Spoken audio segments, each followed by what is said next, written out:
This week on Shift Points, part 1 of putting a Posi Traction rear end in Dad's 1955 LS swapped Chevy truck.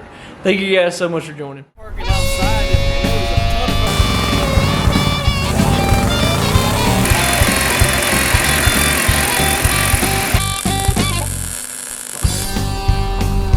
ton of He started this project, found a piece of brass he's going to take. Alright everyone.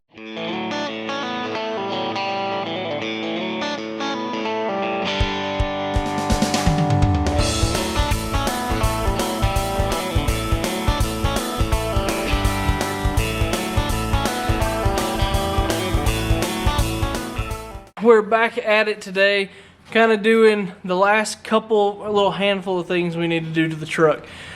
We put slapper bars on this thing. You guys saw all that a couple weeks ago, but those are going to be completely useless unless we have some sort of Posi Track unit in the rear end of this thing. Right now, it does not have that. It's a one-tire fryer, if you will, and so we got to make sure that we have that in here. Dad already has one. He was planning on changing out the rear end in, if you remember, his 64 Fairlane, the blue and white car. We were planning on putting a new rear end in that car at some point, and we still do plan to do that at some point.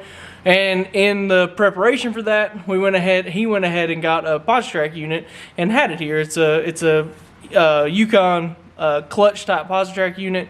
So we already had it. So what we're going to do is we're going to drop this rear end out of the truck, and we're going to use that unit in this truck for now. So that's kind of our plan. We went back and forth on what to do, buying a different one, buying a different brand of Torsen, or doing Yukon, True Track, or sorry, Eaton True Track or anything like that. We went through different things, but at the end of the day, we've got this one. We're going to use it, save a little money because we already have it, and that'll go ahead and get this thing ready, and it'll be kind of the last big thing that we're going to do before we do take it down the drag strip for the first time.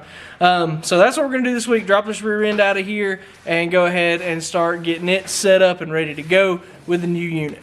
So we started pulling the brakes off of this thing. We forgot how much we kind of hated them, because they're kind of difficult to work on, but this is mainly for my reference. So we've got bolts, axle housing, silver spacer, gold spacer, then the caliper mount assembly, and then the caliper goes up on that. So we just want to make sure we don't forget how this goes, the order that this stuff goes together. The other thing we noticed is these bolts are probably half the nut width too short at least. They do not come through the nut at all. None of them were. They were all tight and good, but these definitely need to be longer.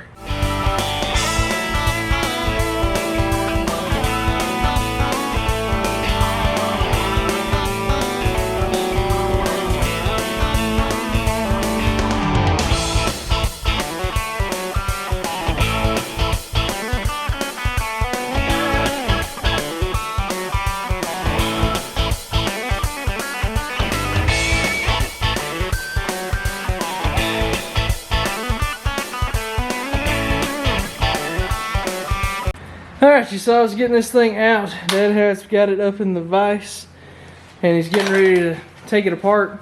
The main thing he needs to see, well, I mean, what is the main thing you need to see, Daddy? Well, what I want to check is make sure it's got a solid spacer, not a crush sleeve. I can't remember when I put it together. Generally put a solid spacer in the pinion bearings, but I cannot remember in this thing, and I did not write it down. We checked it yesterday, and I didn't write it down, so.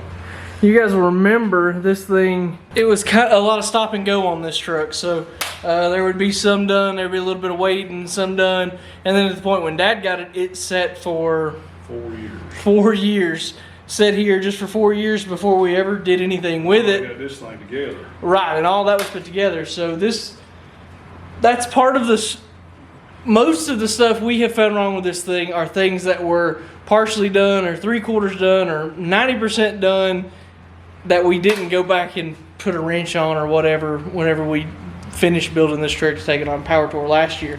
So that's kind of what we're into here, just trying to remember exactly what we did and make sure that we've got everything, and make sure if we need to get some parts on order, we can go ahead and get them on the way.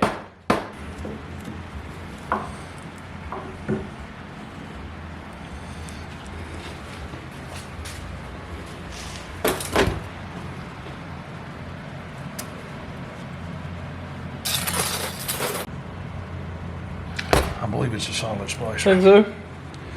but I'm going to Take it apart and check. take it apart and check it anyway. Hey, if you take it apart and check it, and it is, you can just put it right back together, right? Yes, because you don't have to change nothing. If it's Right. crush sleeve, we'll have to get a solid Solid spacer. spacer. Because I'm not going to put it together now. So what's the benefit of a solid spacer versus a crush Well, letting sleeve? off, circle track cars, you have to. I do it on about everything because if you're lifting, I mean, I know circle track cars as an extreme example of that. When you're out of the throttle, it puts pressure on the crush sleeve in the opposite direction, and that back and forth will make that crush sleeve go. Crush more. It'll crush more, which will get your bearing preload completely out of kilter. With a solid splicer, it never moves. Gotcha. So you don't.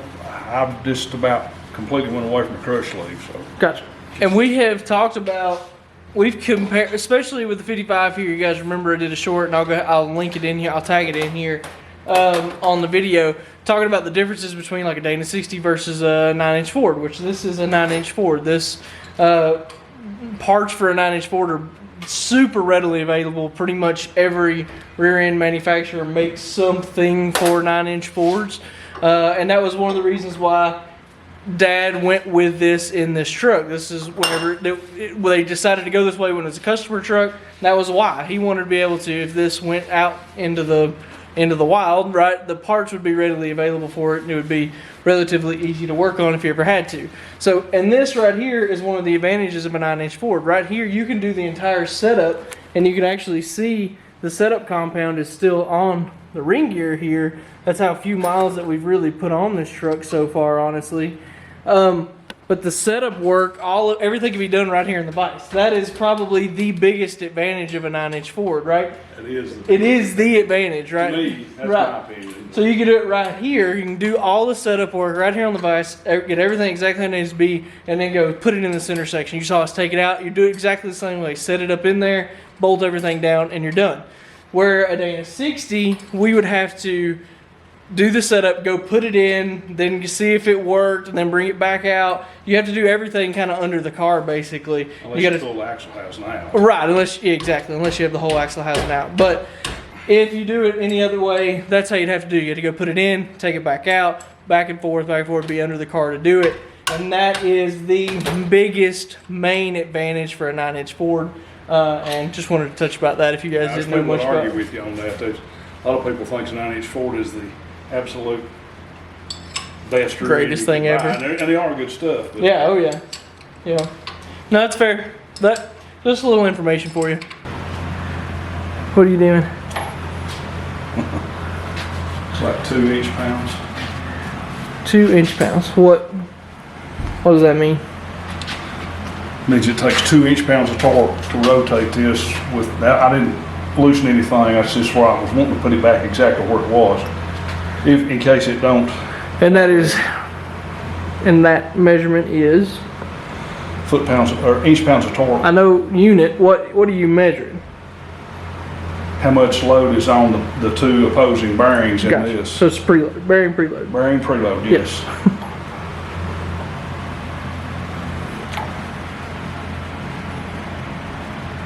3 inch pounds. 3 inch pounds. Okay.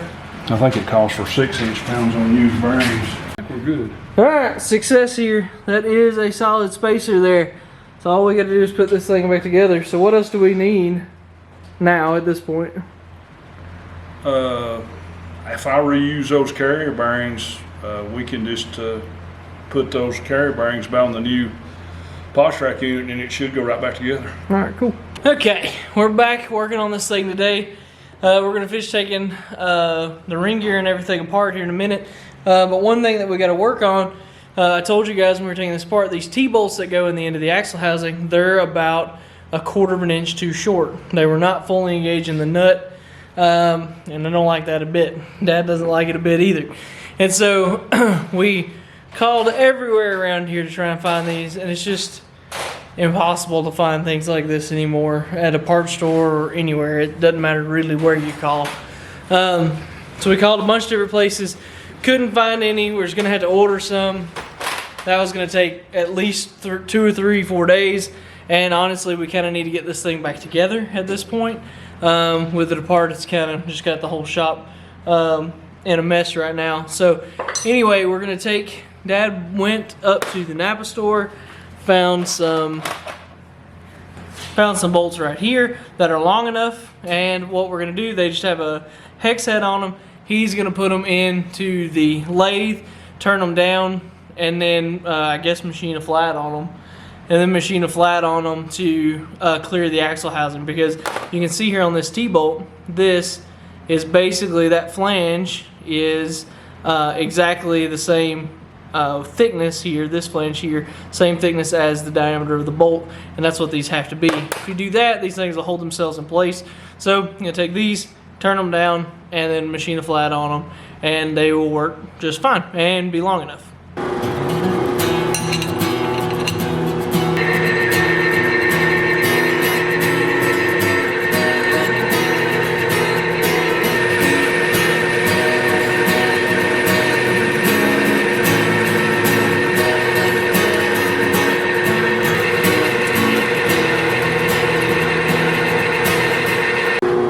And right there is what he did. Cutting this off made the head just a little thinner.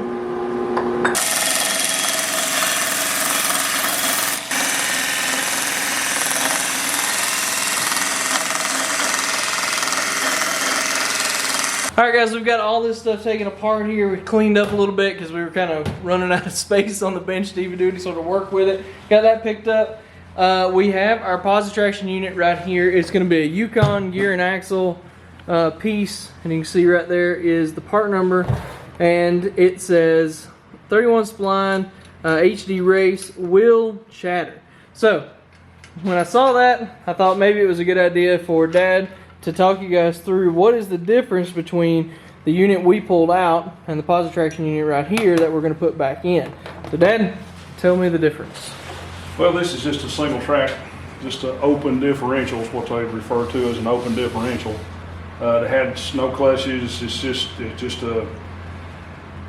got a set of differential gears in it with no clutches or no really attachment from one side to the other. So when you go into a turn, it lets the outside wheel rotate freely, which has to rotate faster than the inside wheel. So there's no way for it to apply torque to both drive wheels. This what he just told you, this Grizzly locker has got a set of clutches inside it with springs, and it's made so that it's got constant pressure to both sides, to both axles. And when it goes through a turn, it actually slips those clutches. And what that was referring to, that says it will chatter, if you don't put Posi Track additive in this unit when you put it in the housing, it will chatter. And what it amounts to is the clutches grab real tight and then pop loose. It's just a chatter. When I first started fooling these things, you run these things for a while, and if you didn't put the correct limited slip additive in them, they'll start chattering. You'd think the rear end was totally coming out of the vehicle you had it in. So we went to different, I've used several different additives for these type Posi Track units, and what we'll probably be using it now on this one will be a Lucas. It seems to last longer, but it has to have that additive or those clutches will chatter. But the good side of that is if you're going in a straight line, it applies pretty much equal torque to both rear wheels. So you can do 2 tire burnouts instead of single tire burnouts if that thing's got enough horsepower to turn the rear tires over. So we'll see about that. All right, and with that, we've decided we're going to reuse because all this stuff is so new that we're taking out of this, and reuse the bearings and the races and everything out of that unit there. So we're going to use all the same stuff. So Dad has pulled out his bearing puller here, and we're going to watch him go through this process of using this thing. This tool made it possible to pull these bearings without destroying them. You use the race. You actually put the race on the bearing, and that's what it pulls against the race and the bearing cage itself, so that it actually puts pressure on the whole assembly, and it allows you to pull them off without destroying them. So this is pretty handy tool.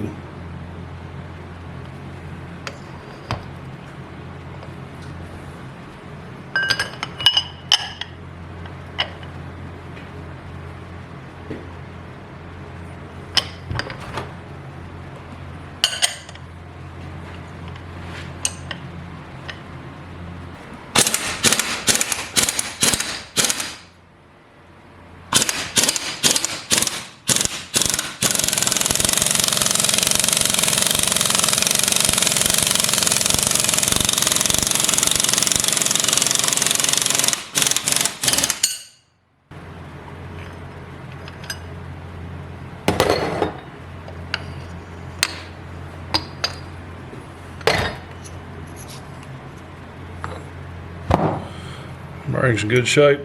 Don't do any damage to the bearing. It spreads as you pull it off, it spreads the load across the whole bearing surface, and it don't hose up the cage. It don't mess up anything. So pretty valuable piece. It allows you to reuse carrier bearings where before you just try to destroy them if you try to pull them off. So like we said, with the bearings and everything, we're going to reuse the ring gear and pinion as well with this new Posi Traction unit. So that's going to pop the ring gear off of here.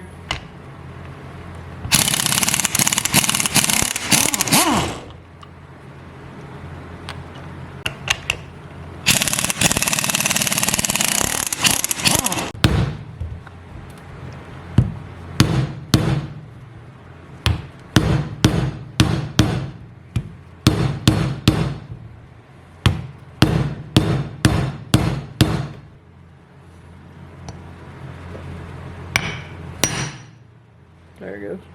It moved.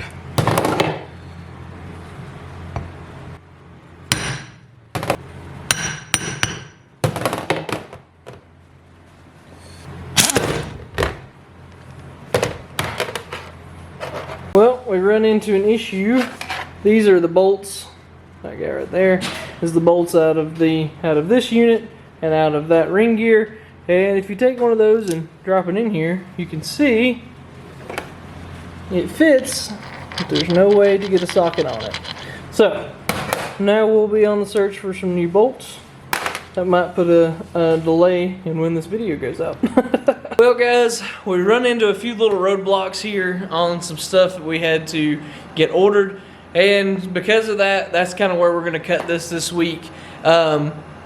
Basically what we ended up, you saw that we needed some different bolts, and if you remember, if you go back and watch it and you see where I show you the part number for that Yukon gear on the box, it actually says on it TL bolts required, and that is some different bolts that are required to be able to install this into and install the ring gear and everything into it. So we ended up having to order those. We run into some stuff that we have found on some of the axle bearings, some kind of weird stuff that we're seeing, and so we're gonna have to put a little bit more time into this to kind of get all that stuff figured out. And so that's why we'll break this into 2 parts this week. So we'll cut this off at the disassembly, and then next week we'll get this thing reassembled. We'll get all the parts in-house that we need, and we can start reassembling this thing and be ready to go. So we appreciate you guys so much for watching, and keeping up with us. Follow us on all social media, Instagram, Facebook, all those places. And most importantly,